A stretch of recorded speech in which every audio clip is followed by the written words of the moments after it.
And I can say now with a great degree of certainty, more than ever, that if you actually do this and you stretch yourself a little bit further than where you would normally go at home, your brain will change.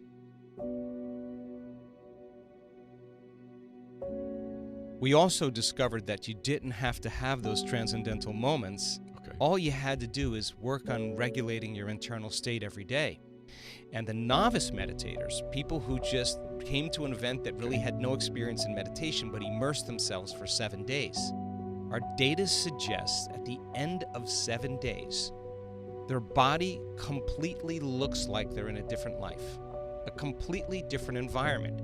The science is pointing the finger at there's strong environmental changes going on in the person's biology, but they're in a ballroom. There's not a lot of things happening in a ballroom, but so then how does that happen?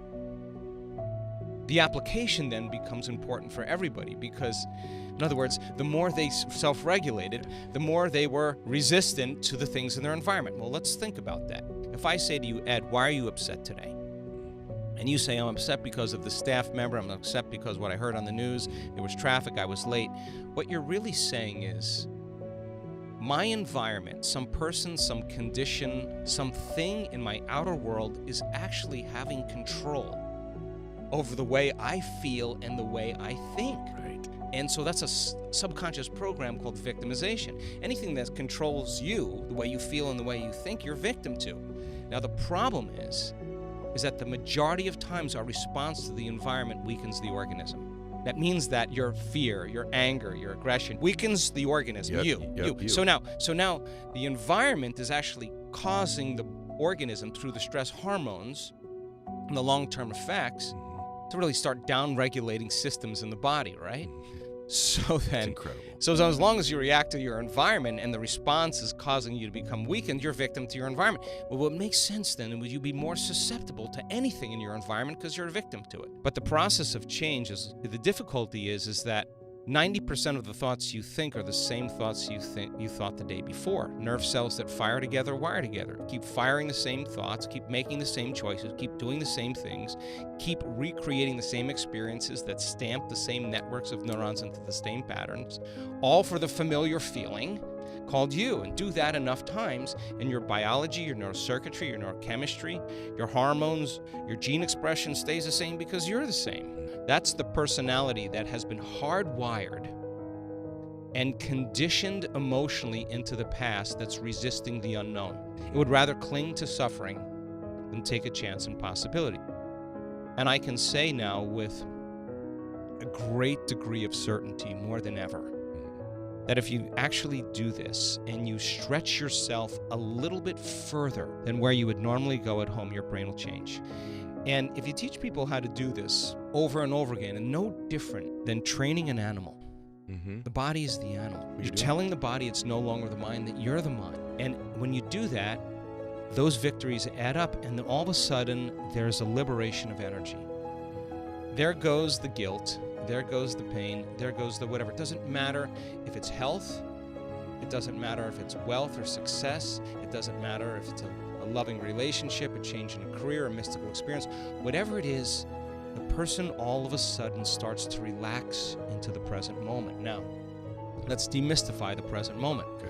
People wake up in the morning and they think about their problems, and those problems are memories that are etched in their brain that are connected to certain people and objects at certain times and places.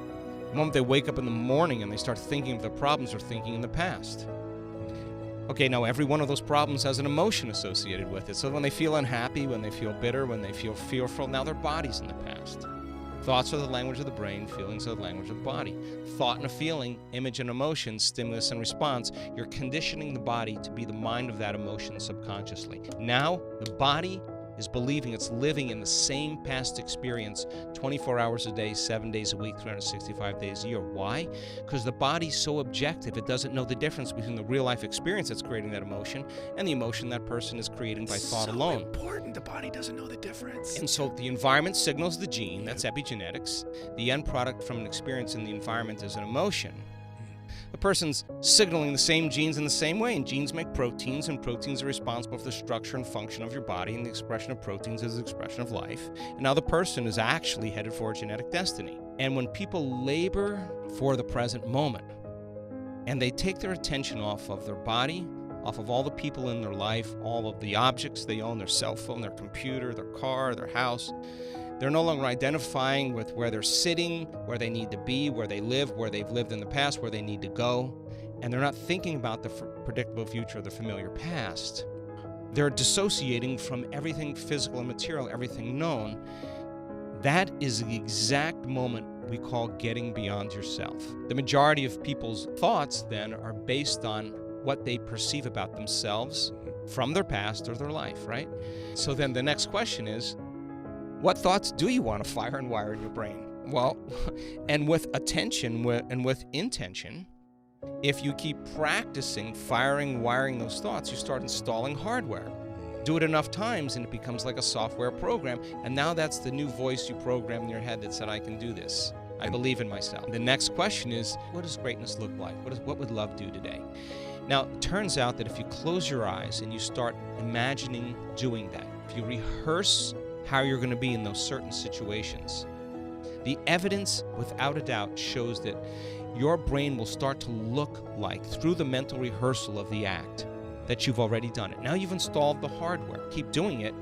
It becomes a software program, and you'll start acting like a happy person. No magic there. If you don't have the circuits, you can't do it. So the rehearsal then is actually changing the brain just by thinking differently. The brain looks like the experience has already happened. Now you have hardware to use. Do it enough times, you get good at it. It becomes more automatic. Here's the cool part. If they can feel their gratitude before their healing begins.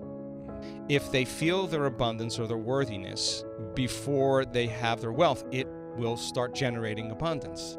If they start being in love with themselves and being in love with life, they'll create an equal. That's the law.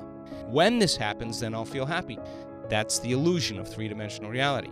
That's cause and effect, but feeling the emotion ahead of the experience is causing an effect.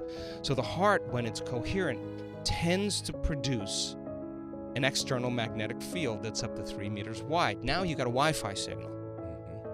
Now when you have a coherent brain, the brain could actually lay the information on that signal. And the thought of your wealth or your health can be carried on the frequency of that heart emotion. Emotions are the end product of an experience, right? If the environment signals the gene and the end product of an experience in the environment is an emotion, that person's signaling genes ahead of the environment. And now they're biologically believing, behaving, and actually becoming that person.